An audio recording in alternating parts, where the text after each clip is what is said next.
If you value careful, source-driven history that looks beyond battles and generals, subscribe to The Survival Record. This channel exists for viewers who want to understand how people actually lived through war, not how war is usually summarized. One of the least discussed realities of the Second World War is that for millions of civilians, survival depended less on ideology or resistance than on food, specifically on what could be hidden, disguised, or quietly preserved in plain sight.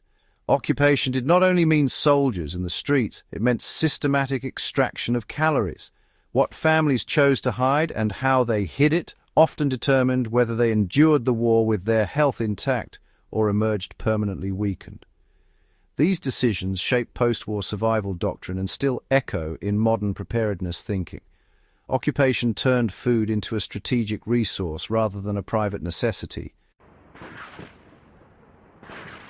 Across occupied Europe and parts of Asia, military authorities treated civilian food supplies as assets to be redirected toward armies. This was not always chaotic looting. In many places it was bureaucratic, rationed, and legally enforced.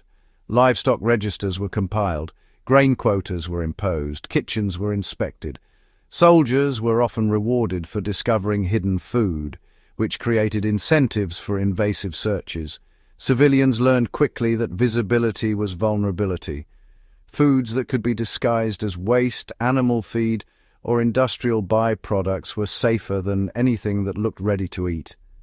The logic of concealment became a quiet form of resistance grounded in nutrition rather than politics. Root vegetables survived because they could disappear underground again. Potatoes, turnips, and beets were among the most commonly hidden foods. Not because they were rare, but because they could plausibly vanish. Families buried them in garden plots, cellars, and even under animal pens.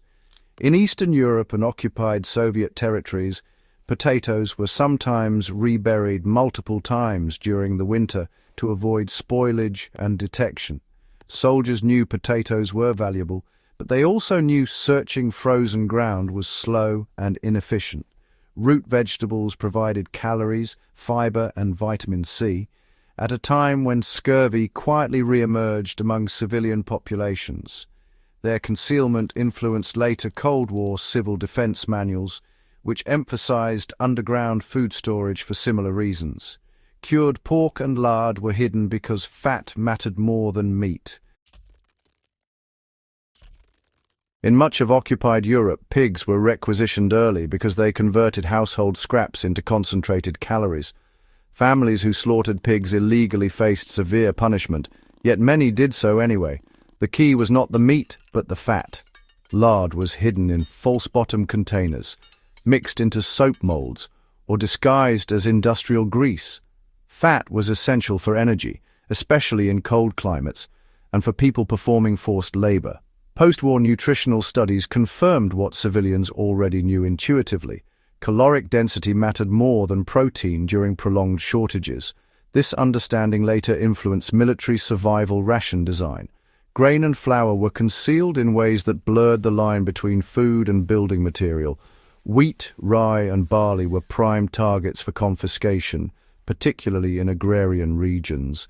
Families hid grain inside walls, under floorboards, and mixed into chaff piles meant for animals. In some cases, flour was intentionally left unground so it resembled seed stock rather than edible food. This mattered because occupying forces often prioritized finished products over raw materials. Grain represented not just bread but autonomy. Whoever controlled grain controlled time. It could be stretched, fermented, or traded. These concealment methods informed later resistance logistics, particularly in conflicts where civilian supply networks supported irregular forces. Cheese endured because it could age quietly and plausibly smell spoiled. In France, the Netherlands, and parts of Italy, families stored cheese in cellars alongside genuinely spoiled food to mask its presence. Mold became camouflage. Soldiers unfamiliar with local aging practices often dismissed these stores as inedible. Cheese provided fat, protein, and calcium in a compact form, making it nutritionally efficient. Its concealment highlights how cultural knowledge Knowing what good food looks like when it appears bad became a survival skill. This lesson remains relevant in modern disaster scenarios where unfamiliarity leads to waste. Dried legumes stayed hidden because they looked like animal feed. That miscalculation saved lives. When dried, legumes could be hidden in sacks labeled for animals or mixed with actual feed. They provided plant protein and slow-burning carbohydrates that stabilized diets otherwise dominated by starch. Post-war famine studies noted that populations with access to legumes recovered faster from malnutrition. The wartime habit of concealing them reinforced their status in later survival planning as a cornerstone food. Honey escaped notice because it was not officially rationed. Honey production was decentralized and difficult to track.